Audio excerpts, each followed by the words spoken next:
This is the original esport racing game. This is iRacing.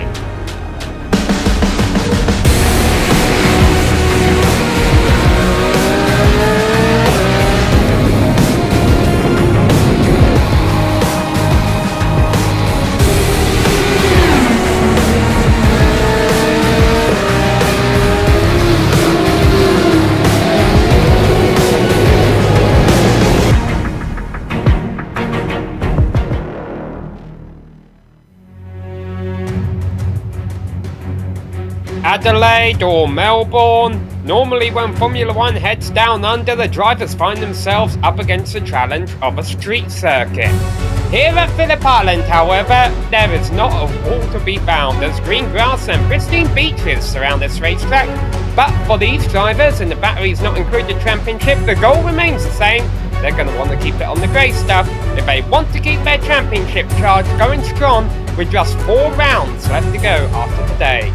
Hello everyone and welcome to round 8 of the Batteries Not Included Championship, where you're about to see all of the action unfold live here on the Global SimRacing Channel and the iRacing Esports Network. Hi, I'm Samuel Ryman, and alongside me in the booth is Johan van den Velde. Behind the scenes doing all of the button pushing is our director Sean Ambrose, and he's using camera sets provided by Dougie Beard. Johan, iRacing has a great selection of Grand Prix circuits that Formula 1 visits in real life, but then there are tracks like this which, even though Formula 1 doesn't visit Phillip Island in the real world, some drivers wish they did. Oh man, and I would agree, because racing here at Phillip Island is an absolute joy. This track is located just off the southern coast near Melbourne and has a long history with motorsport. It started all the way back in 1928. And during the decennia, racing at Phillip Island was halted multiple times because of war, financial problems, required maintenance. The point of the thing is that racing always came back here. The current 4.4 kilometer track stems from 1988 and is used for basically any motorsport category you can think of. Motorcycle races, sports car, touring car, open wheelers. And even though the open wheel car that we race with today didn't actually visit Phillip Island, I feel like driving here is an absolute blast. Especially corners like Doon Corner, the Southern Loop and the final turn utilize the downforce of the Formula 1 cars in such an extreme way, allowing you to fly through them at really rapid speeds. Overtaking here around Phillip Island will be difficult, however, and I expect that will mostly happen going into Honda Corner, so look for cars getting a good run out of the Southern Loop to set themselves up for an overtaking maneuver. Now, qualifying is almost getting underway, but before we head out and see where things stand on the board, let's take the viewers for a lap first in the FW31 Williams Formula 1 car for a lap around Phillip Island. Alright, we've got Clayton McLeod in the GSRC Williams, so let's do a lap around Phillip Island. Doohan is a breeze in an F1 car. No lifting, just minimize your steering input and get yourself ready for the real challenge, the Southern Loop. The braking is super late into here. You're already turning in by the time you hit the binders. A late apex will be very important because you don't want to hamper yourself on the run to Honda. Stoner is also flat out, but this time you'll want to hug the left side. The Honda hairpin offers one of the few good overtaking spots around the track, so expect drivers to be aggressive if they get close to you on the approach. Back across the track, you've now got Siberia, which has a rather significant climb uphill. You do have to be patient on the throttle here, or else you'll understeer off on the exit. Now, as we easily weave through the S's, get ready for Lukey Heights. You'll barely brush the brakes through here, making a planted car incredibly important. This leads to MG, and with its steep downhill braking, expect a few errors with drivers coming in too deep. From off there, the penultimate turn requires a lot of throttle modulation, but is very critical to your lap. It leads into Swan, which requires no lifting, and then eventually back onto the pit straight. Since it's a very long ways before breaking into the Southern Loop, there's plenty of opportunity to breeze by someone with a slow exit. But hopefully you've now finished a lap around Phillip Island.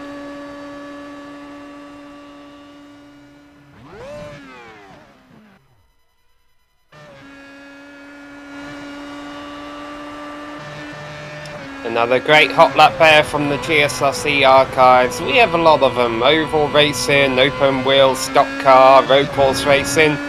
Speaking of lots of different kinds of racing, that's what you get if you subscribe to the iRacing Esports Network. We're thankful they are putting on this show for us today. We've definitely got an interesting race up against us once again here, Johan, as we're entering the closing stages of the championship.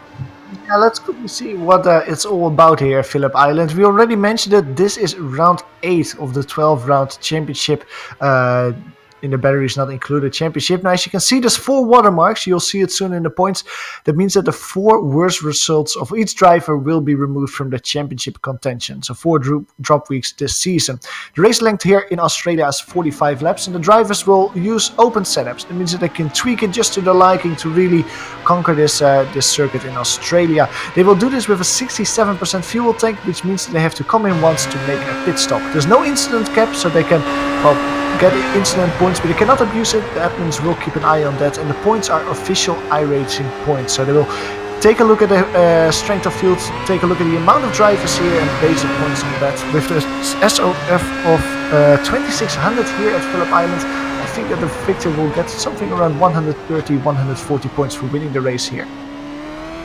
Yeah, not bad strength of field, and a reason why it's not too bad is we have a few of the big names here. Who are the big names? Well, let's take a look at our championship standings. As we mentioned, we're getting towards crunch time in the championship. And there you see, once we take 3 out of the 4 drop weeks into effect, Mark Usher would be leading the points, even though on raw points he doesn't have a whole lot of every round counted because he hasn't been at every round. However, he is not here today. So let's just discount Mark Usher for right now. He's not going to be a factor in today's race. Let's have a look at the drivers behind him. Well, Thomas Ziegler and Clayton McLeod have gotten their way up to the top through consistency. Ziegler has yet to take a win all season long. McLeod has, but it came a very long time ago, and he's going to want to pick it back up a little bit if he wants to take that top spot away from Ziegler. Top spot, of course, assuming the fact that Usher loses out a bit by not being here today. Floris Bisha, he was very fast towards the start of the season. However, unfortunately, we haven't seen a lot from him recently. And there at the bottom, keep an eye on Scott Newton. He has had a win this year. He is one of the drivers definitely to keep an eye on today. See if he could get victory number 2. And one name who's not appearing on this chart right now, but who may in the coming weeks if he puts on another good performance today, would be Neil Andrews. But first, for all those drivers, McLeod, Ziegler, Andrews, Newton and others, if they want to have a good start to this race, they're going to want to set in a good qualifying time. Right now, Thomas Ziegler sitting on provisional pole. Yeah, he is the first one that put in a real qualifying lap of 1:7.4. Now, Thomas Ziegler, we saw him sitting P2 in the championship standings with the drop weeks calculated. I have to say, Sam, that if I have to put my name down for a driver for the win, I am gonna put it on this Diaz driver, because he was quickest in practice, and also this first qualifying lap that he puts out there, it's only 0.4 of a second slower than his quickest practice time. Thomas really seems to have the pace here to maybe get a victory at Phillip Island. However, he's been bumped from the top spot now by Clayton McLeod, who goes about 1/10 of a second quicker. No, still haven't seen a fast time from Newton or Andrews yet. Andrews just had a spin, but here's Newton out there on the hot lap, working his way out of Siberia down the back straight, which isn't really that straight at all. No, absolutely not. Coming here through Lukey Heights, very difficult braking point here on the track, going through the very acute turn 10, swinging, giving it up the corner, swinging it around turn 11, and then getting as much speed as you can, full throttle here through turn 12 on the start-finish straight. Now let's see what Scott Newton does. Scott Newton actually tracks out quite a bit in that corner. That's something that I haven't seen a lot of drivers do. Some of them actually stay very close to the pit wall, and that's maybe why Scott Newton only puts in a 1:7.9. This is 0.7 of a second slower than his time in practice, and with that time he's only sitting in P3. He would have been able to pick up a bit of a slipstream there down the front straight from Edward Rissy Jr. Didn't look like they held each other up too much. Clayton McLeod goes faster. We must mention, Johan, that there are some new names here today as well that could mix things up at the front. Yeah, absolutely. One of the drivers that I haven't seen before. Now you have to correct me if he has already been here early in the season, but Vinod Moodley, he's currently driving out the pits. He is one of the new drivers. He set in a 1.9.1 so far, 1.8.5 in practice. Vinod, yeah, you can see him here coming out of the pits. That's one of the drivers that we'll be keeping an eye on for sure today. If we follow him basically where he was standing in practice, he will basically drive just outside of the top 5, so fighting for a top 5 position. It's going to be interesting to see where he ends up. Another driver that is new is Alexi Heinonen. He hasn't set a time yet so far. He's still sitting in the pits in qualifying. That's also one of the new drivers, and well, let's see where he ends up in qualifying. In practice, he managed to put in a 1.9.9. It was a little bit further down the field, but like you say, Sam, several new drivers to spice it up here in Phillip Island. Yeah, one of them just got bumped out of the top 3. That's James McKee. He had been sitting in the provisional podium on the front row of the grid, but now he's been bumped back to 4th place behind Thomas Seeger. Scott Newton and McKee are all sitting on 107.4s in 2nd, 3rd and 4th respectively. Clayton McLeod, still the driver to beat with just a little over 4 minutes left to go in qualifying. Seeger's coming around the last couple of corners now for, well, basically the start of his 2nd stint. We already did this out lap, so this will be one of the laps that counts. And you can see Thomas Seeger coming over the start-finish line now. Setting a lap time, that's a 1.7.0, so that is the DX driver going to the top of the field. Thomas Seeger putting himself in professional pole, 1/10 quicker than Clayton McLeod. Meanwhile, the driver in 3rd place, Scott Newton, just coming down the front straight. I believe he has came out of a pits this lap, so setting up for a hot lap. We could ride on board the number 9 car, see what he can do. Newton can punch his way up onto the front row of the grid, because we've noticed in recent rounds he's been getting really good starts, so if he qualifies towards the front he could definitely be a contender for the leader of a race coming out of the southern loop. Yeah, absolutely. Well, we've seen earlier in the season and also last season with Floris Bizar how much of a difference it can make when you have a good start. You can really win several positions in these cars. If you have that locked down, it doesn't matter if you start P1, P2, P3, because you can be very certain you can get P1 once the racing gets going. Through Rookie Heights, Scott Newton is currently going. He doesn't have any lap traffic in front of him. Edward Ricky Jr. is in front of him, but I think that's just a little bit too much distance to actually be a factor. Coming through the last corner now, Scott Newton, he has a 1.7.4 as his quickest lap time. He needs to win 0.4 of a second to get that professional pole from Thomas Seeger. Going over the start-finish line is a 1.7.2. It is quicker. He improves his time, but not his position. He stays where he is currently sitting at P3, and he needs to find 2 more tenths of a second to really improve his position and get a professional pole. So you get an overshot view here of a Phillip Island circuit. Also lists some upcoming broadcasts there. There you see next week the batteries not included heads to Donington Park. That's going to be a long race. It's going to be 50 tours around there. Today we're looking at a 45 lap race around this Phillip Island circuit, which is still going to go by in quite a bit of a hurry, Johan, with these 1 minute 7 second lap times. Yeah, absolutely. I wouldn't be surprised if we only race for around 50 minutes here today in Australia. The lap times are so incredibly short that the race will be actually very, very quick because of that. Now we also have to see how quick the cars are with race fuel on board. But yeah, like you say, it will go very quick here in Phillip Island. Now we go back to the field. We currently see Scott Newton still driving around, coming over start-finish line, and look at that. Scott Newton really found the 2 tenths that he needed. A 1.7.057. That's 0.02 of a second quicker than Thomas Seeger. That's all he needed for professional pole. Now Clayton McLeod is coming over around the last final corners. I think this is his outlap though from Clayton McLeod. He seems to be a little bit too slow for a qualifying lap. As he's coming over start finish. Yeah, that's outlap. So let's see where Clayton McLeod ends up. He needs to win 1/10 of a second to get a professional pole. But it's really close between the top 3, Sam. Only 1/10 of a second between them.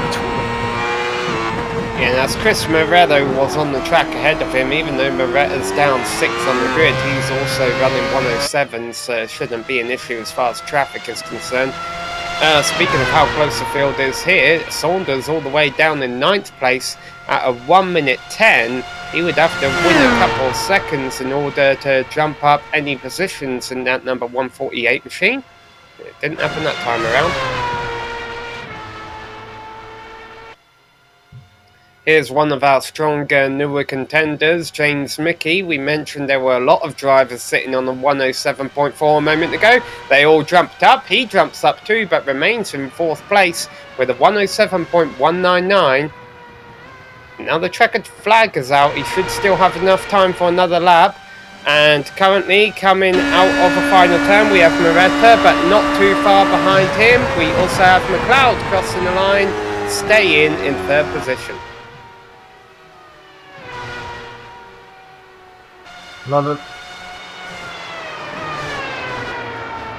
Let's look at Andrew Adair-Sanders. He's one of the last drivers on a timed lap coming through turn 10 now. Dave Peterson behind him is also on a timed lap. Let's look at him after. He's only sitting at P11. Andrew, however, is sitting at P9. He's currently screaming across through turn 12 here. Let's see where he actually is. His lap time at 1.5. It looks like he's quite a bit quicker than he was earlier. Coming over start finish, yeah, 1.9.6. So he improves his time a little bit. Doesn't improve his position. Dave Peterson in the meantime has from the tower. He aborted his lap. He pulled off course to let Scott Newton by, but Scott Newton is just going to practice pit entry because he's the only car left on track. He's already on pole position. Nothing left for him to gain. Scott Newton does a practice pit stop here, and I think that's going to wrap it up for qualifying. So, let's go ahead and take a look at our grid. Scott Newton will be starting on pole ahead of Thomas Ziegler by 0.023 seconds. Clayton McLeod will be starting 3rd place ahead of James McKee, and rounding out the front half of the field will be Neil Andrews and Chris Moretta. Yeah, they will be followed by Tommy, Mika and Hola. We just saw him in the Lotus 49. He also joins in this newer Formula 1 cars. He starts the race in P7. Vinod Moodley, we were talking about him earlier. He starts his first race in P8, just in front of Andrew Adair-Sanders in P9. Last driver in the top 10 is Edward Ricky Jr.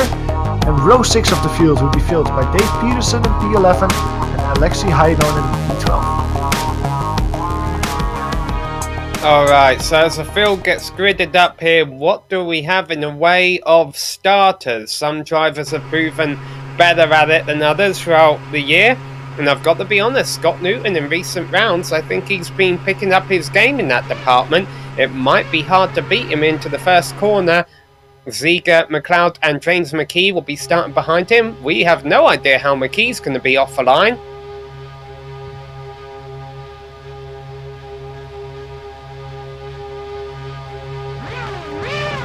Down under in Australia, it's quite windy here near the beach.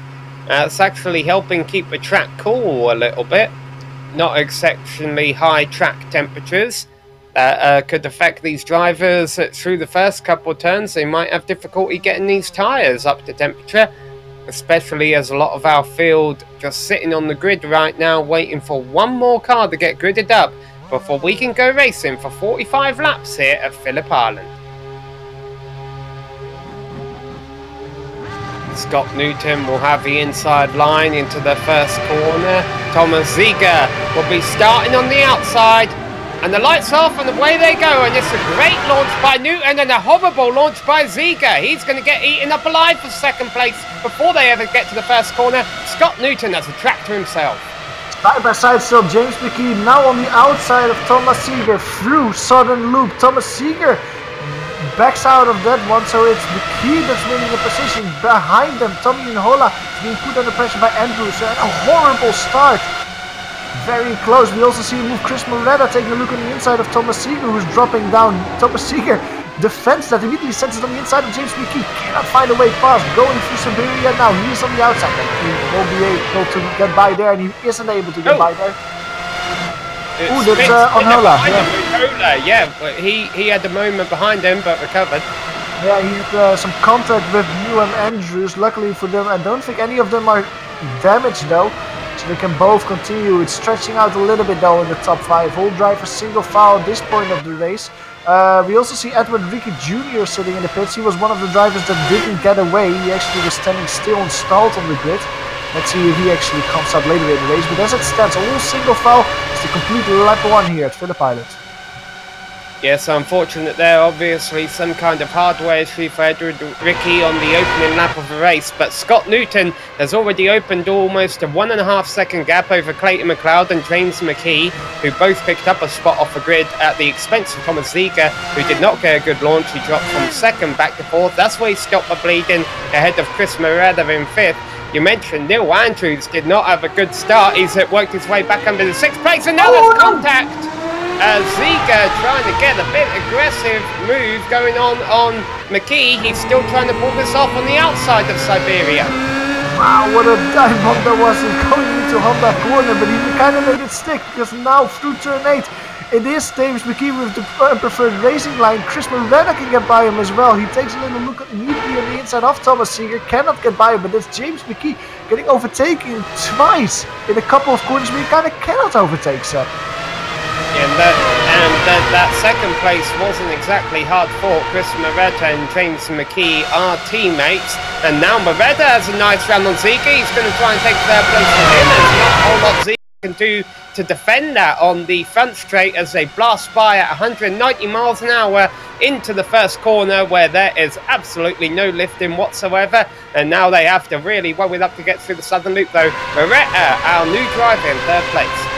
This is a great run from Thomas Ziegler. I was talking about it in the track description. One of the best overtaking opportunities that you have in Honda corner on the outside. Thomas Ziegler breaks a little bit earlier though, but he still has his nose in front. If he can stay there, because now going to Siberia, it will swing back and he's on the inside. Chris Moretta still on the outside, breaks later, tries to keep that momentum up, to keep it there. He actually manages, so great move from Chris Moretta, side by side, going through turn 7 here. Turn 8 here to the right, towards Lucky Heights, still side by side. These drivers are driving like it's the last lap of the race, but it's only lap 3 here at Phillip Island. Now, however, it's Thomas Ziegler getting it single file once again, consolidating the position he's in Q3. But look at all those drivers checking up behind him. James McKee, Neil Andrews, all very close as they're coming through turn 12, still under a blanket. Yeah, McKee is Moretta's teammate, but this definitely has brought Andrews back into it, and a nice move down the inside there for Moretta. Ziegler realised there wasn't a whole lot he could do to block that. Once Moretta picked his line, he takes 3rd place back, but I have a feeling this is just going to kick off a battle again. This could be hurting these drivers' tyres in the long run here, and that's definitely going to hurt it, as Moretta 360s the cars, goes through the grass. McKee, trouble trying to get it pointing back the right direction. He's going to have to stop on the side of the track, gives up multiple positions. And the big winner through all of that is Neil Andrews, 6th to 3rd. Wow, what a horrible moment for the team. They're losing both cars in just one corner. We are both now with Chris Moretta just on the throttle out of the southern loop, going around here. Luckily for him, he didn't get hit, it looks like, by any of the other drivers. Actually could keep it going almost immediately. You can go on board with that moment from Thomas Ziegler as well, who had to take avoidance maneuvers through the grass and lost actually a little bit of time there, and also a position to Neil Andrews. Luckily for Ziegler, he didn't damage his car doing so. Behind him, James McKee also was one of the big losers. He spun it around, he couldn't keep it straight. And he's now driving all the way on the back of the field. Yeah, the drivers fighting way too hard for 3rd place, in my opinion, at the opening stages of the race, but they knew there was a lot of pressure from behind.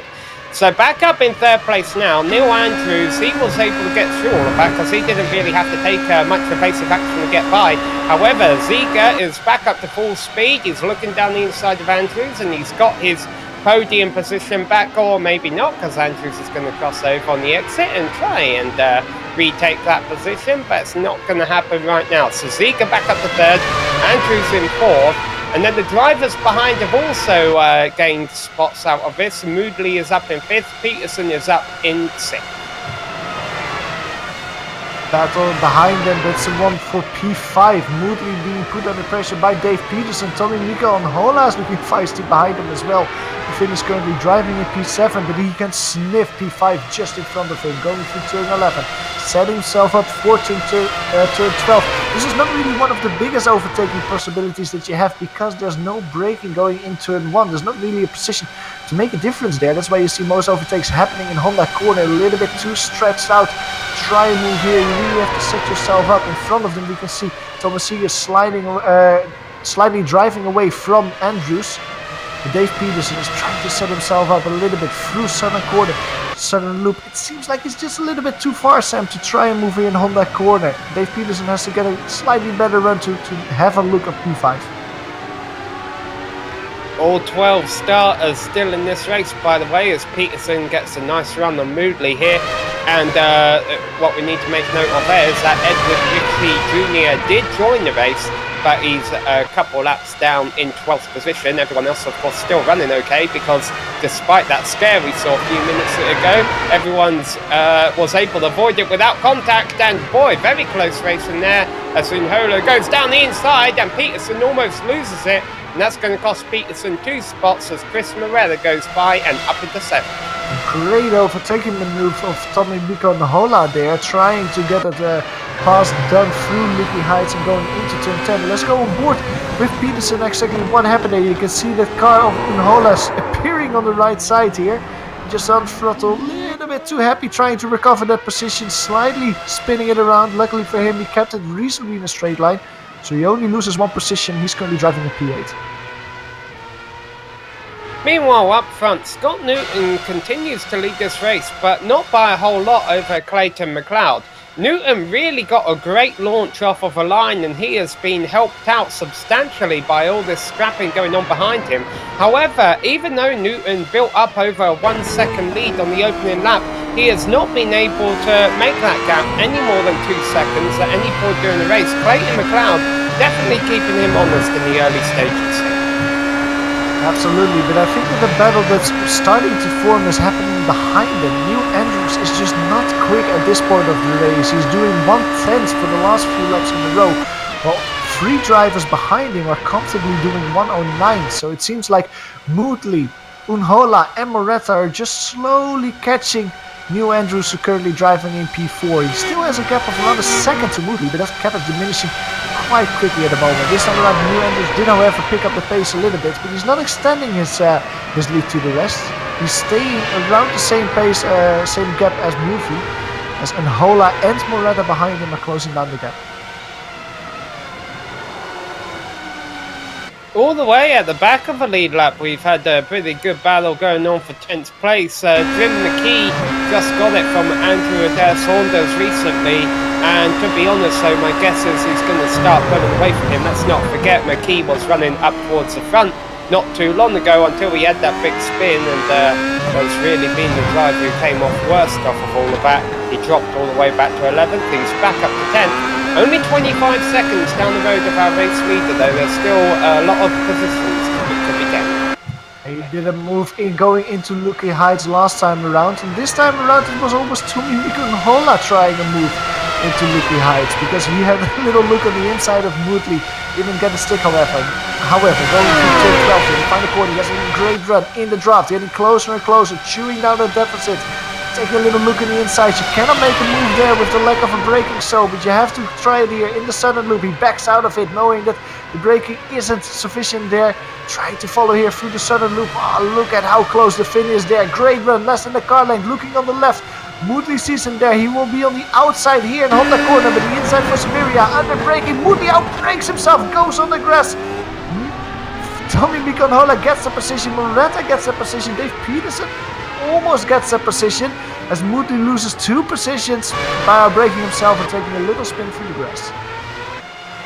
Yeah, Moodley had been one of our biggest movers through the field. He started 8th, he was up to 5th. Well, now if he can't defend against Dave Peterson, he may risk losing all of that and dropping all the way back to 8th place. However, the challenge of Peterson has backed off a little bit for now, although they're definitely coming to the front straight. Peterson might be able to get a nice toe down the front, but not if he has a moment like that. Great way from Dave Peterson to save that, though. That was a slide and a half going sideways there to 11. Let's go to the replay of that, because more, he needs some clean underwear after that. That was a really hairy moment for Dave.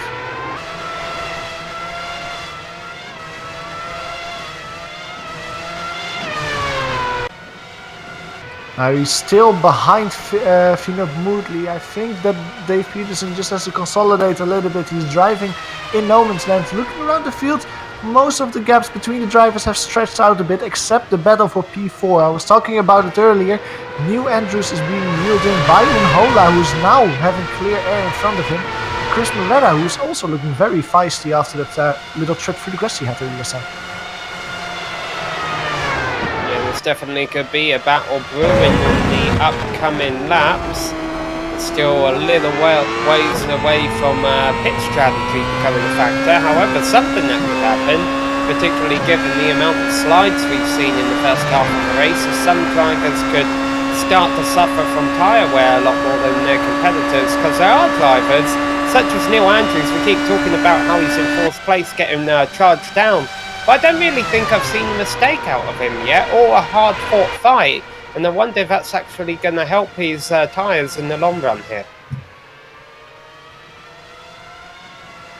Very quick lap, we could see it flash on top of the screen last time around from Thomas Seeger. He put in the quickest lap time of the race, the first driver doing a 1:07. It's almost a second slower than he was in qualifying, but Thomas Seeger is really putting down the pace at the moment. You can see the gap between him and Scott Newton at the moment is 8.7 seconds.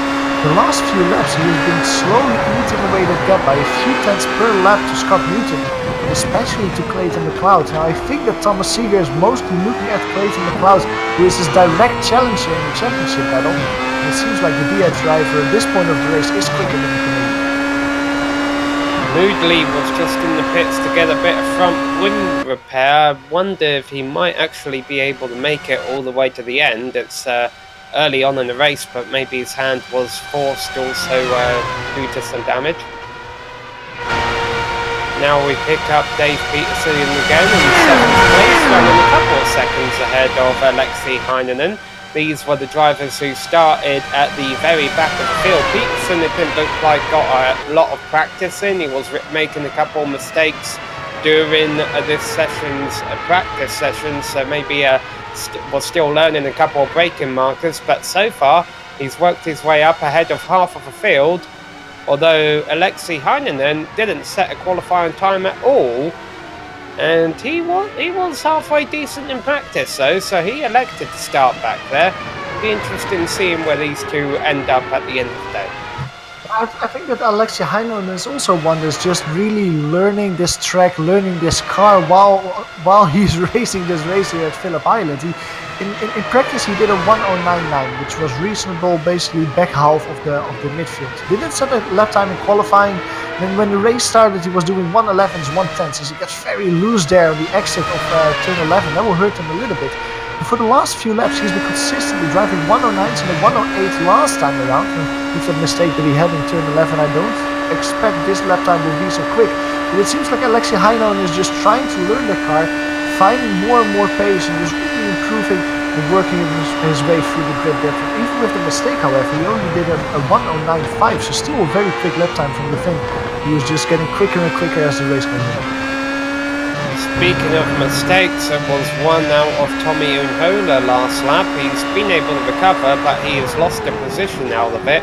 Chris Moretta is now sitting in 5th place, and Tommy Unhola had a lap time a few seconds off the pace. Now he has recovered in 6th. Sorry, Clayton McLeod making a mistake. He doesn't spin it around, but he loses quite a bit of time. That was out of turn 11. Going into turn 11.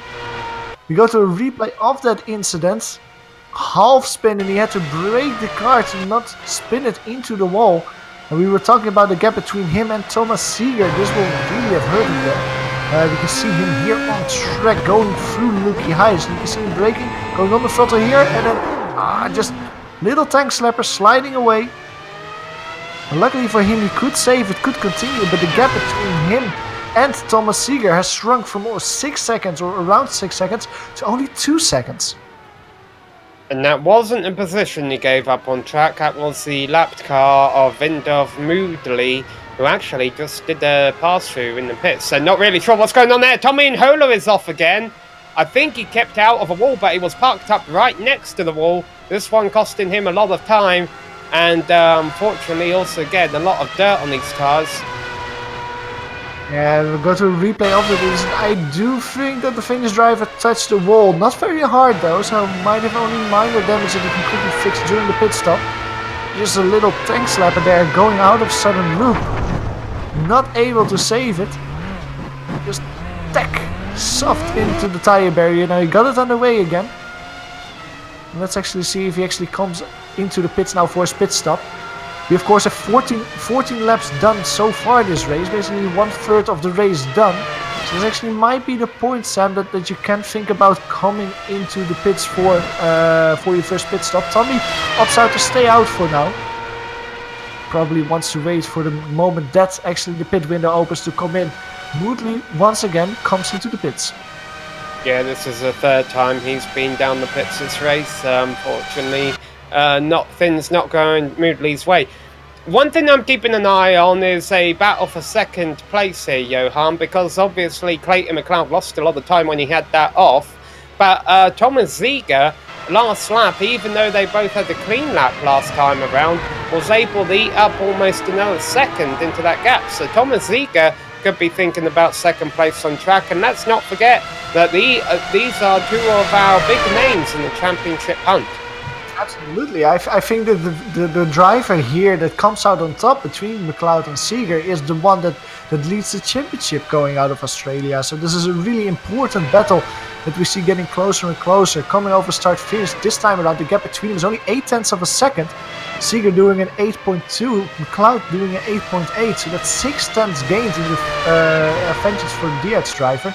And at the same time, Scott Newton is a 1:08.1, so he's slightly going away from this battle. So we see Edward Bricky there in the grass on the outside, letting them by.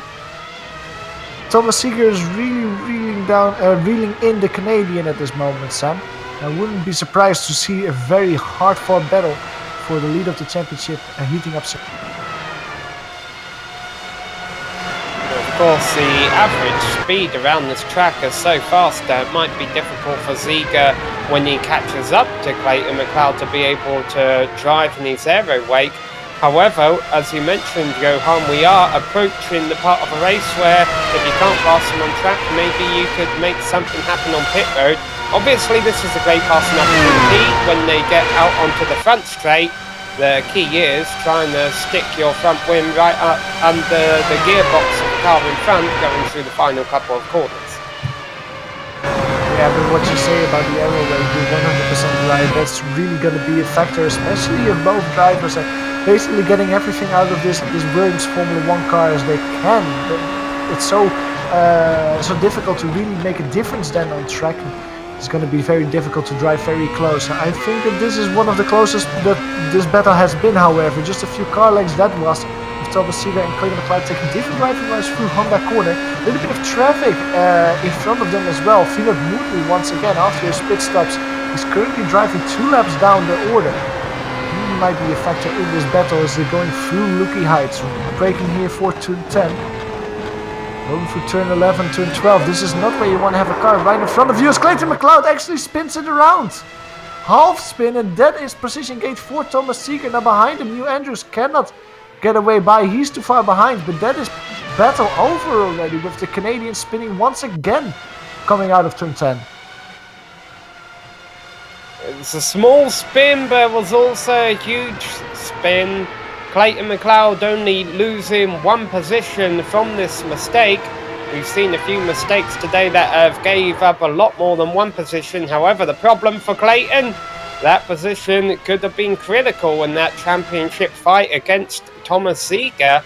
And now that Ziegler doesn't have anything in front of him, can he do anything about Scott Newton? It'll be very difficult to do because Scott Newton has had a flawless race up to this point and is currently holding the lead down by 10 seconds. Yeah, and the 10 seconds is really grown because Thomas Seeger had to avoid Clayton McLeod there with his half spin, and he lost around 2 seconds doing so. So let's see now the DH driver is in clean air if he actually can close down the gap to Scott Newton, who's driving here in his home GP. Between the two drivers is once again a little bit of traffic as Thomas Seeger actually makes a mistake this time around. Basically doing the same thing as Clayton McLeod did last time around. Luckily for Seeger, did not lose as much time as Clayton McLeod. But once again, this will not help him close down the gap to Scott Newton in front. Just had our first retirement from the race. Alexei Heinonen has called it a day. He was running down in 9th position. So that takes us down to 11 cars, 9 of which still on the lead lap. Moodley and Richie Jr., the only two circulating, both still circulating out there, but a couple laps down.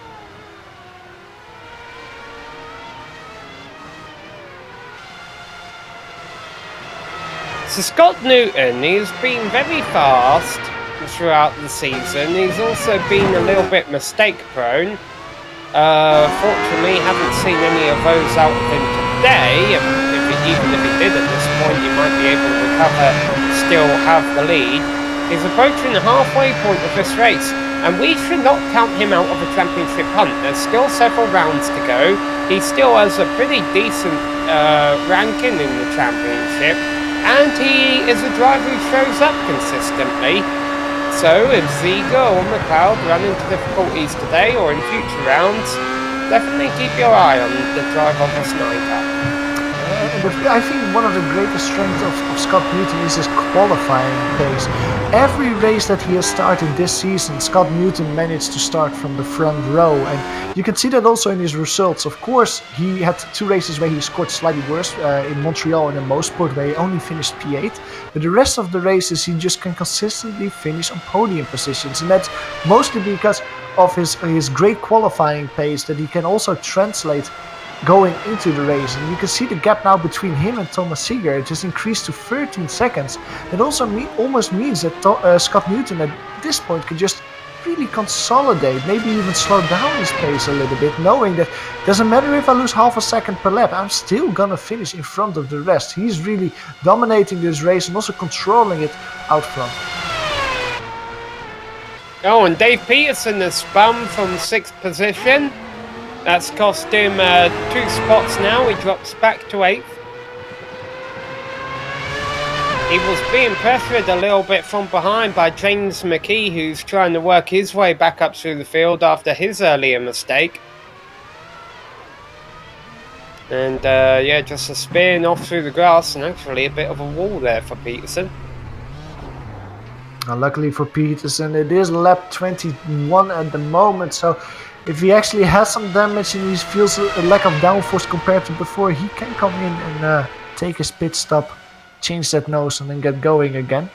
Actually lost him quite a bit of time. Looking where James Key is currently, that lost him at least 20 seconds I think, or around 20 seconds. Dave Peterson currently the last car on the lead lap in P8. Yeah, Andrew Adair Saunders is now a lap down in 9th position. As our leaders quickly approach the halfway point of this one, Newton leading by 13 seconds over Ziga. And by the way, the pressure isn't completely off for Ziga yet. If he, has a couple of bad laps, Clayton McLeod hasn't dropped too far back of him. And McLeod's got to keep an eye out on Neil Andrews as well, who's just a few seconds down the road behind him. Andrews only a few seconds ahead of Moretta. Moretta only a few seconds ahead of McKee. And then there is a bit of a jump back to Unhola and Peterson rounding out the lead lap cars. I'm also really curious to see when do the drivers actually come in for the pit stops. We've seen it basically the whole season long that when this car is almost running dry, then you can put in blistering laps at the end of your first stint. So if, for example, Clayton McLeod can drive a little bit longer on the tank that he has left than Thomas Seeger, I wouldn't be surprised to actually see this position switched once they both have had their pit stop. So let's keep an eye out for when these cars make their pit stop, because there actually might be a little bit of pace hiding behind a slightly bigger fuel tank at the moment.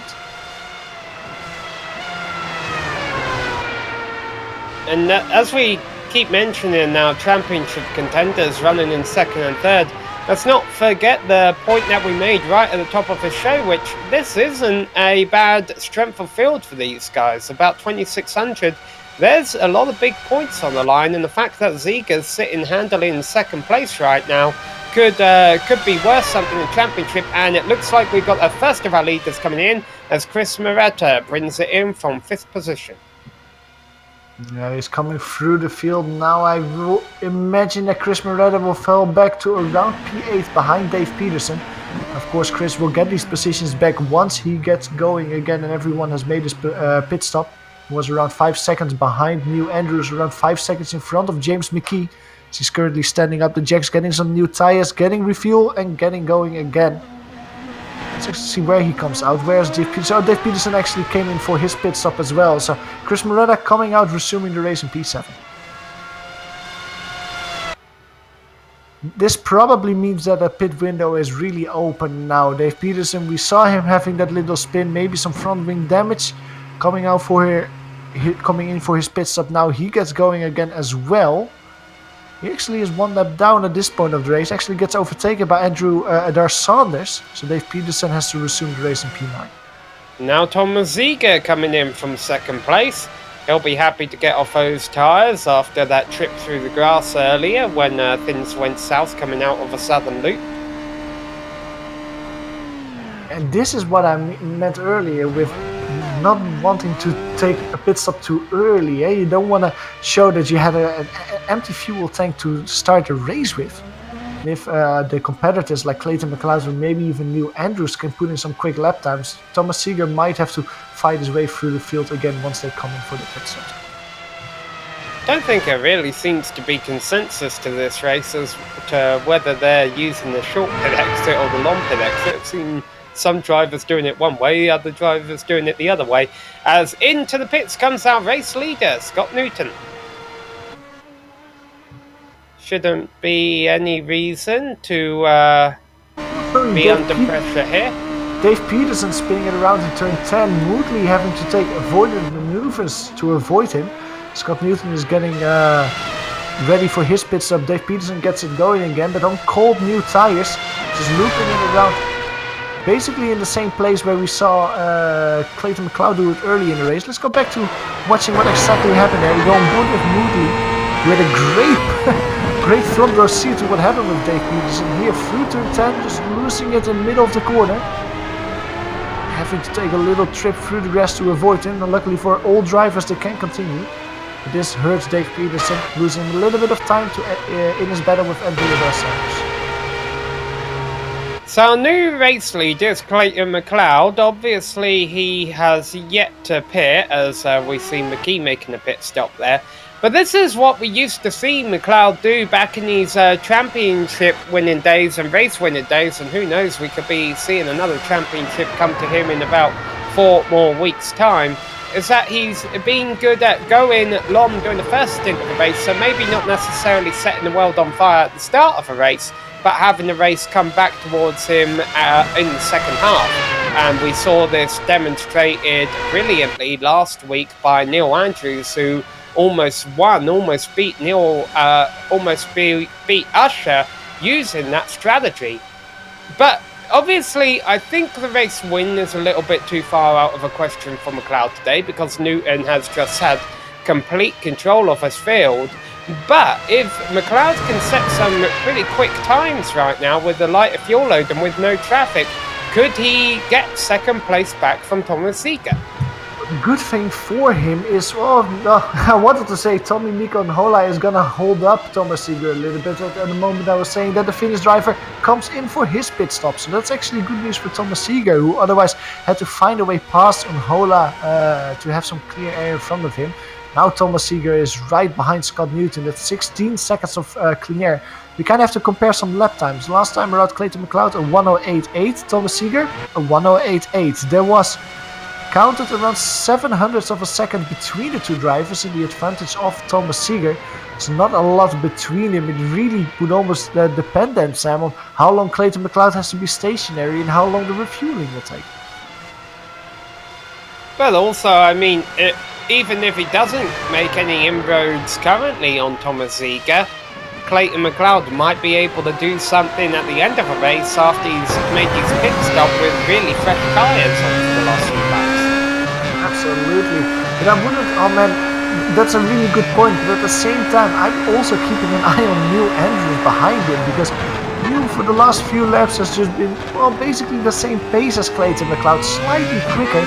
and slightly closing down the gap. And if New Andrews can find a little bit of extra pace that he seems to be having at the moment, seems to be gaining at the moment, and Clayton McLeod is as close as Thomas Seeger as he was early in the race, I think that these three drivers, McLeod, Andrews and Seeger, will determine who will finish P2, P3 and P4.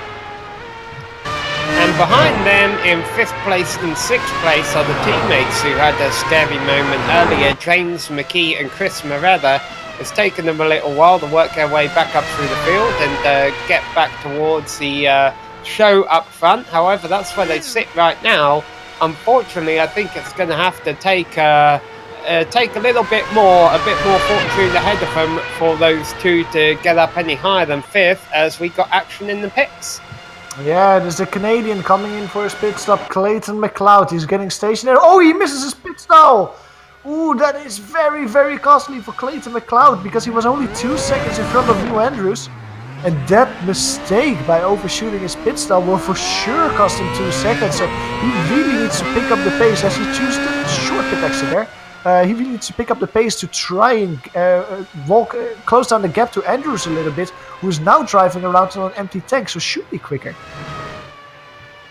Now, of course, it's made McLeod's job a little bit more difficult with regards to running down Seeger, because he lost a couple of seconds by overshooting his pit stall, but hasn't exactly made it impossible. He's still only several seconds down the road behind him, and he's still going to have fresher tyres for the final half.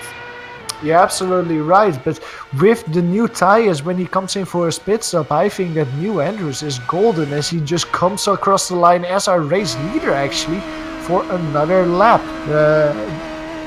On screen, we by the way see Andrew Sanders coming for his pit stop. But like you say, a short pit stop for Andrews, new tyres when Thomas Seeger and Clayton McLeod will have slightly older tyres. Well, I think that New Andrews actually might be the one stealing away P2 here. Well, there's always one driver, isn't there, that just keeps it out on track as long as possible and makes us question what kind of fuel mileage they're getting. And funnily enough, it was Andrews last week at Motegi, and now it's Andrews again. Well, he pulled it off brilliantly at Motegi, almost won the race using this strategy. I don't know if a race win is out of reach today, just due to the pace of Scott Newton, but maybe he could take a fight to McLeod and Seeger for second place. Absolutely. Looking at the lap times at this point of the race, Scott Newton already came in for his pit stop, so his refuel to the end is actually quicker than Andrews at the moment, around 0.3 of a second last time around. I wouldn't be surprised if Scott Newton just dominates until we see the checker come out. Andrews, however, 1:86 last time around. He's not gaining enough, however, on Thomas Seeger, basically around the same pace as Thomas Seeger has to find a way past Dave Peterson last corner. So Dave Peterson is actually going to the pits, so another car coming to pit road. Yeah, that's not good news for Peterson, though. He's already been in once today, so this isn't exactly a scheduled stop.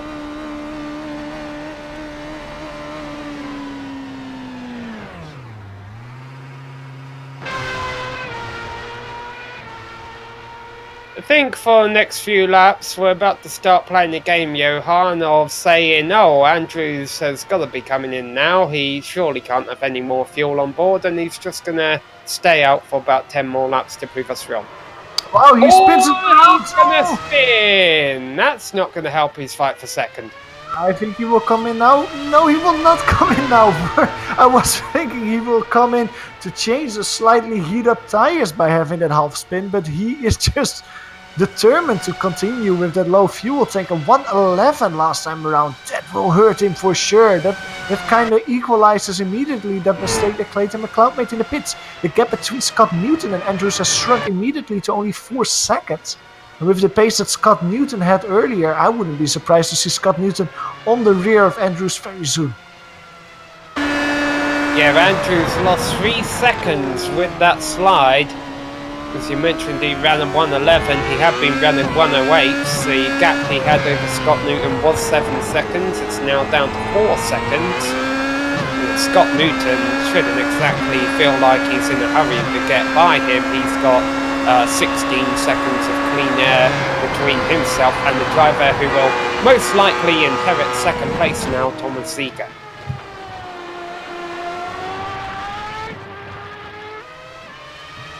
So Ziege should get second when Andrews pits, whenever that happens. It's not happening this lap. The question will be, will Andrews be able to get fourth from McLeod? But Andrews also got to be a little bit careful, because only 4 seconds down the road from Clayton McLeod now is James McKee. Let's not forget, McKee has really been fighting his way back up through the field after that big moment earlier. Yeah, and McKee is quick. Last time around 8/10 of a second quicker than Clayton McLeod. It seems like Clayton McLeod actually has to look behind him more than in front of him at this point of the race. Let's see what the difference is last time around. Clayton McLeod at 9.0. James McKee at 1.8.1. So again, almost a second that James McKee is winning. He's really closing down the gap fast to the Canadian in front. So even though McKee is currently in 5th place, he could be looking at a podium finish out of this. Not only from Clayton McLeod in front of him, but Neil Andrews, who we think will be dropped right out into this battle after his pit stop. Yeah, looking at the pit lane lengths of other drivers, I would say that the average is around 28 seconds of the other drivers early in the race. The gap between Clayton McLeod and Andrews last time was at 27.7 seconds. So basically one pit lane plus pit stop between the two drivers at the moment. Looking at the pace difference between them, seems like Clayton McLeod is slightly slower. So I would imagine if Neil Andrews just wants to stay out and try to extend that 27.7 gap as much as he can to make sure that he comes out in front of McLeod. Yeah, I think Andrews should only stay out for a maximum of 3 more laps though, because with Neil Andrews should stay out for another 3 more laps, because with Scott Newton running him down about a second a lap, he doesn't want to get into a battle with Newton. That's going to be unnecessary, it's just going to hold him up. Absolutely. If for the off chance Scott Newton suddenly gains 3 seconds this lap and is right on the still, Andrews gets a very ugly wiggle there through turn 11, almost loses it once again. This time around he actually opts in to make his pit stop. Maybe those tires are screaming bloody murder too much and he comes in for a stop, coming through the start, through the pits now. Now let's take a look at Clayton McLeod. He is going through turn 8, turn 9, Lucky Heights at the moment. Braking for turn 10. Neil Andrews is still driving through the pit lane. He's getting stationary now. Doesn't miss his pit stall, so that's already 1 up for him compared to Clayton McLeod. Clayton McLeod is coming through the last corner now as Neil Andrews is going. Will he opt for the short or for the long pit exit? Ooh, gets a little bit loose on pit exit. Goes out of the short one. Clayton McLeod has a lot more speed, but he is also missing quite a bit of track position. And comfortably Neil Andrews comes out in front of him, because now they have to brake for sudden loop. They can drive around the same pace. Of course Neil Andrews has to warm up his tires a little bit, but the gap between the two is 1.1 seconds. So that's Clayton McLeod losing a podium position to Neil Andrews, who's pitting once again very late. And it would have been very interesting to see then how close Andrews would have been to Ziege had he not had that slide a few laps ago that cost him 3 seconds. Now, Andrews has got to try and get his tyres up to temperature here, because he doesn't want Clayton McLeod to get any closer to him than what he is already. Andrews wants to make the most of these fresher tyres for these final 11 laps that we're about to hit and try and run Thomas Ziege down for second place. He's got a lot of work though to get there, and honestly right now Andrews' bigger concern is just making sure he can get these tyres up to temperature and start clicking off some quick laps, because if he can't do that, Clayton McLeod might fight him for third place. Not only Clayton McLeod and James McKee behind him as well as closing down the gap. We were talking about it earlier, the gap between McKee and McLeod has shrunken to only 1.7 seconds. Last time around McKee was 0.2 of a second quicker. He is really coming. Actually, the gap between Ziege and Andrews is bigger than I thought. It's 7 seconds, so that's definitely some good insurance for Thomas Ziege. That was a lap car off by the side there, by the way. There's some good insurance for Thomas Ziege that he might have second place locked down, because Neil Andrews, ever since he's came out the pits, these have not been tidy laps from him. and it's allowing Clayton McLeod a chance to keep close for third place and maybe even strike if Andrews keeps missing a couple of these apexes like he has been. Yeah, maybe he's just struggling with slightly colder tires, and he can pick up the pace and the consistency that he was having once those tires warm up, going over start-finish line. The gap between these two drivers last time around was 0.8 of a second. This time coming over start-finish, gap is still 0.8 of a second, so not that much won by Clayton McLeod. However, Clayton McLeod at the same time loses 0.4 of a second to James McKee. These drivers are really rubber banding together now. Yeah, Neil Andrews is pretty much James McKee's biggest fan here, because if McKee can close that gap and start fighting McLeod for 4th place, that might allow Andrews to pull away from them both.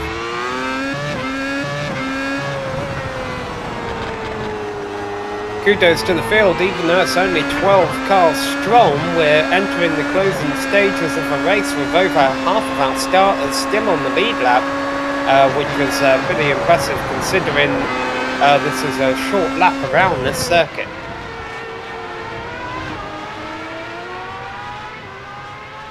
Full race order ticking across the top of the screen there. Scott Newton leading Thomas Ziegler, Neil Andrews, Clayton McLeod in 4th place, James McKee. Those top 5 have been well documented. Behind them, the last 2 cars on the lead lap are Chris Moretta and Tommy Mikael-Unhola. It's interesting to see that not a lot of track positions actually happened in the race. 7 of the 12 drivers are currently driving where they started the race. The biggest mover, however, is Andrews, getting 2 positions, going from P5 to P3, overtaking Clayton McLeod and James McKee in the process. Chris Moretta behind him, he of course is a teammate of James McKee. He doesn't really have the speed that his teammate has, and he's just slowly losing distance to Andrews and McLeod. The gap between them already is 13 seconds.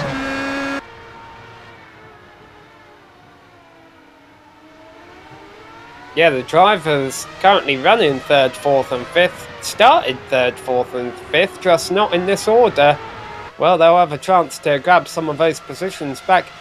You mentioned, though, that it's surprising that the order is like that. It's a lot similar to the order we qualified with, because at the middle of the race, they weren't running in those positions at all. We saw a lot of drivers running into difficulty early on, which really shuffled up the order.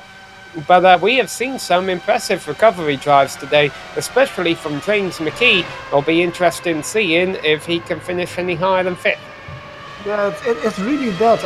Basically, every driver has made a little mistake at some point during the race, and this all shuffles out to, well, basically how we started the race. I think one of the drivers that didn't have any mistakes is Scott Newton, though.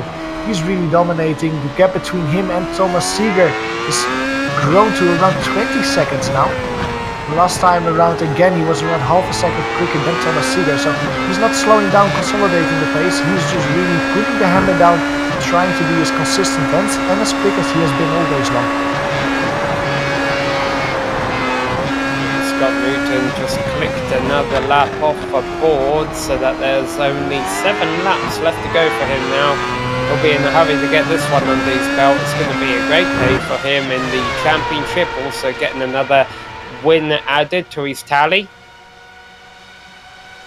Yeah, and I think that Thomas Ziegler won't be unhappy with his P2 result either. However, Clayton McLeod, I think he won't be unhappy with P4 or probably P5 as it's looking, because James McKee is closing now the gap more and more to the Canadian. The gap between the 2 drivers coming over start-finish was only 0.4 of a second. James McKee being one of the few drivers also dipping into the 107s now. Ooh, Clayton McLeod gets very loose there through Honda corner, going very wide, losing a little bit of time once again. Doesn't give James McKee the opportunity to try and move here in Siberia. The Canadian is 100% feeling the pressure. He's leaving Neil Andrews for what it is and looking in his rearview mirror, thinking, how can I keep James behind me? Yeah, now all of a sudden Neil Andrews is a big fan of Clayton McLeod, because I have a feeling if McKee's able to get by McLeod, he might be able to run Andrews down. But let's see, what is McLeod going to be able to do here? Because McKee is definitely close enough to get a nice slipstream, a nice toe going down the front straight. There's not a whole lot you can do to defend if he takes a challenge to you into the first corner. Yeah, great run out of turn 11. That really helped James McKee. He gets closer and closer through turn 1. No braking here, full throttle. Little bit of error, pushing us very wide. Going to sudden loop, gap increases slightly a bit. Different driving lines. James McKee keeps it very tucked in. Actually loops it around, hits the little ditch there. That might actually damage his underfloor at the same time. Just losing control of his car in the aero wake of Clayton McLeod. We've seen it before in the race as well with James and his teammate. And luckily for James, he can continue. Yeah, and luckily for James, his teammate Chris Morella is so far behind, he'll be able to hold on to 5th place, but 3rd or 4th is out of the question for him now, as we get a replay of exactly what happened there from James McKee. Yeah, James McKee just spun it around another time, and now it seems like he's stuck in the ditch. Doing a 3-point turn, getting his tires lit up to try and get it away again. He's really struggling. These cars, of course, have an incredible amount of horsepower. 740 horsepower. Oh, he has to reverse over that ditch. And he's stuck, it seems like, Sam. Yeah, that's not a good parking spot right there. He's going to struggle to get that one down. He's already lost 5th place to his teammate Chris Morella, 6th place to Tommy Nhola, and unfortunately I don't see McKee being able to recover from that position. He's really perched it up on the curb there. Poor James McKee having to end his race there on the exit of Siberia after spinning twice in a few corners. But that also kind of ends that battle for P4 between Clayton McLeod and James McKee. The gap between Clayton McLeod and Chris Moretta is around 20 seconds, so Clayton is safe from him. However, Clayton now has the opportunity to look forward again. The gap between him and Andrews has grown a little bit, to around 1.5 seconds.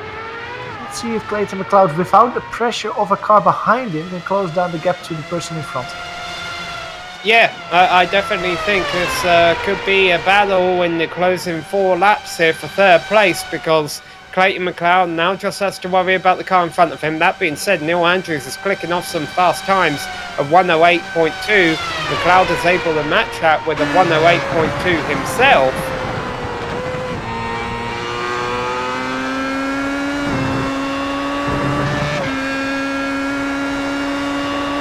So, entering the closing moments of round 8 of 12 of a Batteries Not Included Championship. Next week they go to Donington, and you talk about how Phillip Island has a lovely flow to it. Donington, the flow isn't exactly the word you would use to describe that place, I don't think. Maybe not, but I think it's a good track to drive this car though, especially the whole first section from turn 1 going through the old hairpin up towards McLean's and everything in Donington. That's a really fun track to drive in this car. I think the drivers will be looking forward to that race for sure. However, this race is not over yet with Neil Andrews and Clayton McLeod coming through the final turn now. Just a quick update, James McKee did get out of the ditch. He's currently driving again, however he is overtaken by Andrew Dar Sanders as well, so James is currently relegated to P8. His battle for P3 is however basically staying the same as it was last time around. Clayton McLeod was quicker, only by half a tenth, and that's not enough to really put Neil Andrews under a lot of pressure with only 3 more laps remaining. And the cream has really rose to the top with regards to our 4 drivers who could potentially all be a threat in their own way for the championship, running 1, 2, 3, 4 right now. Newton, Ziga, Andrews and McLeod. And so all of a sudden, with that kind of consistency from our championship contenders up front, that's not good news for McLeod, who's 4th in that battle. It could be great news for Scott Newton leading this race, who's about to walk away with a handful of points if he doesn't lose it. He actually got a bit twitchy coming out of the southern loop. Scott Newton's got a 20-second lead, so provided he doesn't park the car where McKee did, he should be able to recover if he did have a spin here in the closing moments.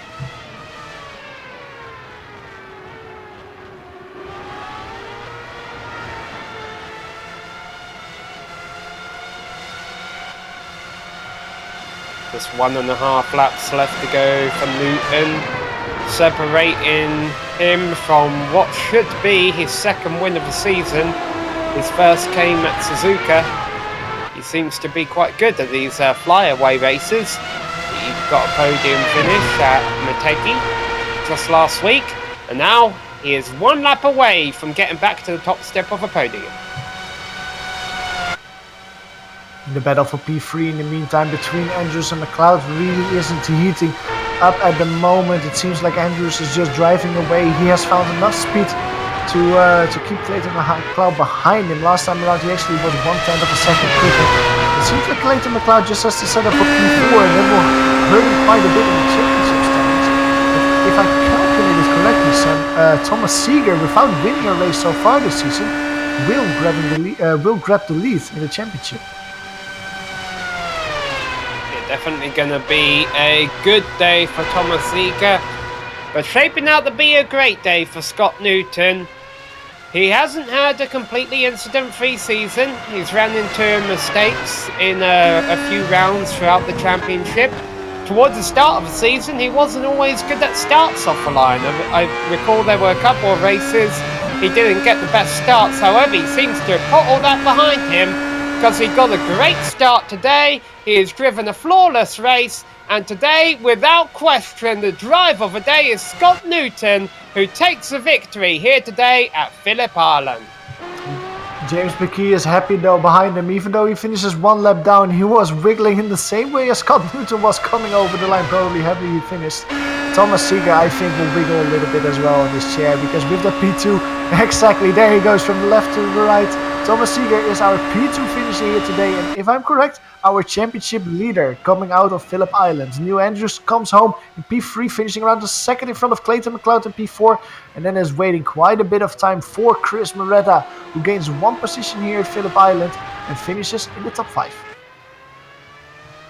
Yeah, up 1 spot from where he started, like I mentioned, 6th on the grid to 5th at the line. Wasn't the cleanest of races for Moretta, but he'll bring home a top 5 because of it. And the last car on the lead lap will be Tommy Unhola in 6th place, who ran into a couple of issues early on, but able to bring it home on the lead lap in 6th position. Alright, well that's going to wrap it up here race-wise for Phillip Island, but stick around for some drive interviews and a full race rundown here on GSRC and the iRacing Esports Network.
Hello and welcome back to Phillip Island, where we just witnessed round 8 of the Batteries Not Included Championship here. Probably a critical race with regards to the championship fight, with 4 of our big names competing for the title, finishing in the top 4 positions. Scott Newton, Thomas Ziegler, Neil Andrews and Clayton McLeod respectively. Rounding out the top 5 was Chris Moretta, and rounding out the lead lap finishers was Tommy Mikel Unhola. Johan? Yeah, they really split it nicely with lead lap finishes and people that didn't finish on the lead lap, starting with Andrew dos Santos coming home in P7 after winning 2 positions. James McKee loses 4 positions after a great run and almost getting a podium position. He's only classified in P8. Vinod Moodley, we saw him making several pit stops during the race. He comes home in P9. And then Edward Ricky Jr. is the last driver in the top 10 with 2 retirees today. Dave Peterson classified in P11 and Alexi Heinonen in P12. Alright, well, we've caught up with our race winner here. Let's bring in Scott Newton. Scott, you had a great start. I didn't really see a mistake out of you all race. It's got to be one of your most best drives of the season, and it paid off with a victory.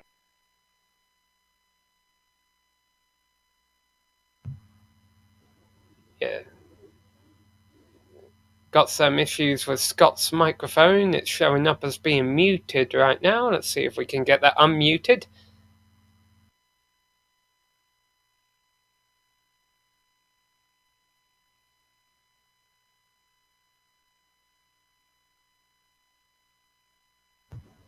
Alright, so having some difficulty there with Scott's interview. Let's see if we have a bit more luck with Edward. Edward, you got a copy? Yeah, I got a copy. Alright, Edward, you were able to bring it home at the end of the race. Not on the lead lap. Was this pretty much a learning experience for you today? So, basically, I forgot to start the car, and then by the time everyone passed me, I couldn't get the thing started, so I had to take a tow. But I'm actually, it was a learning experience. I'm very happy I didn't spin the car out. At all, other than letting people by and pulling over, but I think it was a pretty good learning experience. How difficult was it to keep the car going the right way? Because we definitely saw some spins throughout the race, a lot of sand being brought onto the racetrack. Yeah, I mean, basically, I tried using, based on the setup that Mr. McLeod provided, and that was way too loose for me, so I just dropped the anti-roll bar to make it sort of really, a lot of understeer, and that way I could at least control the car. But it's really difficult, especially because I'm coming from the Skippy, so this is a whole different beast for me. Well, how was your experience with it then? Will we see you back next week at Donington? You might. I might have a scheduling conflict, but assuming I don't, I probably will be back. I will be doing a lot more practice. Hopefully I can actually stay on the lead lap. But I definitely will start the car next time. It's always step one, isn't it? I used to work at a go-kart track. We had some races, I'd wave a green flag and I realised, oh, I forgot to turn their go-kart on. So, happens to all of us. Alright, well, thanks for coming to talk to us, Edward, and we look forward to seeing you back hopefully next week at Donington. Alright, thanks, appreciate it. Alright, Johan, you want to try and get Scott here again? Yeah, Scott Newton, welcome to the booth. That seemed like a dominant and easy win. You led from start to finish, basically. You must really feel good here at Phillip Island. Yeah, hey, Johan. To be honest, it certainly wasn't easy. I knew that in qualifying, the heat was turned up massively, and I was so lucky to get the pole position. It was only by a few hundredths of a second, but I knew that starting on the front row was going to be critical for this race. And thankfully I was able to do that. But yeah, managed to get a solid start and managed to at least hold 2 seconds gap for at least the first 5 or 6 laps before Clayton had a little issue, and then it was certainly not plain sailing from there, because I know that Thomas Ziegler was very, very quick this week, and I knew that I had to stay consistent throughout the whole race, and I was able to turn it up to that level, thankfully. You brought it home in the end. Now, one thing that I noticed with regards to your qualifying, you say that it was very important to start on the front row here. You are really good in qualifying. If I'm correct, every race that you started this season, you have actually started on the front row. Do you think that's one of your biggest skills in this Williams Formula One car, that you're able to get like everything out of the car in qualifying? To be honest, I've just been very, very lucky. To be fair, I know that the skill of the drivers in this league is certainly very, very high, and I've managed to be able to capitalize on my performance, thankfully. And it's also about getting the setup right, and obviously with the season 1 changes for this season, with the dynamic time of day and dynamic sky as well, so getting the timing right as well, with the cloud cover as well, can be pretty pivotal as well. That might be another half a tenth or a tenth in terms of the lap time. So, but also it's just my experience in the car as well. I've driven this car all the way back when this was the A-class official car, so certainly the experience helps. Well, that experience is certainly going to be handy next week, as we're going to the UK, and we're going to go to Donington. Do you have any experience driving this car on that track? Do you like it? Is it a good combination for you? Sadly, I do have experience at this track, this car. The 1X at the chicane that leads up to the Melbourne hairpin is always an interesting one with 300 ping or more. So yeah, that will be challenging if I'm able to turn up, because I'll be away from home. So I'll just have to see whether I'm able to make it for next week. But round 10 at I think it's Indianapolis, I'll certainly be able to make, and that own track combination certainly is right up there with Phillip Island for myself. So yeah, if I'm able to make next week, it'll be a bit of a mixed bag, I think, but certainly looking forward to Indy if I don't make next week. Very good. Well, we'll hope, of course, that you can make it next week in Donington, and see you on track. At least enjoy the champagne for now, and we'll hope to see you again very soon, Scott. Yeah, no worries. Thanks, Johan. Was Scott Newton, our winner here at Phillip Island. And in the meantime, you have caught up with another driver, our P6 finisher, Tommy Mikoonhola. Yeah, here we've called up with Tommy. Tommy, first, you got a copy? Yeah. Hello. Alright, not a bad result today. Started 7th, finished 6th. We saw you run into a couple issues early on, but then after that must have been quite smooth sailing. Well, actually, it really was not. Well, I got to mention that I was only trying to keep it safe, and it went pretty well. I went bit wide on first lap when there was a car-on-car contact, but luckily I got only issues from there, and I think other car was fine, but it was racing incident, and I actually had only about 20 minutes of practice for this race, or actually this season, and I missed half of qualifying, so I was only trying to survive, and well, I got it into finish, but there were too many mistakes, but it was really fun today. How difficult was it to make mistakes out there? I mean, the track temperature didn't seem too bad, but we saw a lot of dirt coming on the track. Oh yeah, there was, and I don't think track temperature were so bad, but yeah, stuff on track, and I think tire marbles also, and it felt a bit better on beginning of the race, but I think I got a bit damage on my car, so I tried to be a bit safer, as I almost I lost count of how many times I almost lost it, and I'm a bit surprised that I did make it to the end, as I was not trying to be so slow, so it was not so safe. Alright, well, we'll see you back next week at Donington. Well, I don't know. I'm driving into Bathurst 12 hours, so I might be on the car on that time, but I have to look and see if I have time to practice. Alright, well, thanks for coming to talk to us, Tommy, and congrats on making it to the finish. Yes, thank you. See you. Alright, well, that was Tommy Unhola, our 6th place finisher today. We will be back next week at Donington Park, so we hope you tune in for that. We would like to thank Clayton McLeod, the iRacing Esports Network, and all of the organisers and the competitors of the Batteries Not Included Championship for coming out today and putting on a great show. We would also like to thank all of the companies that provide the software and hardware for our broadcasts, and there you can see them listed on your screen. Additional thanks goes out to Evercatcom and Tunalon who provide us with our great music. See the screen for how to get a hold of more of their work. Thanks to the team today, Sean, Johan and Dougie. If you'd like to find out more about GSRC, you can visit us at globalsimracingchannel.com.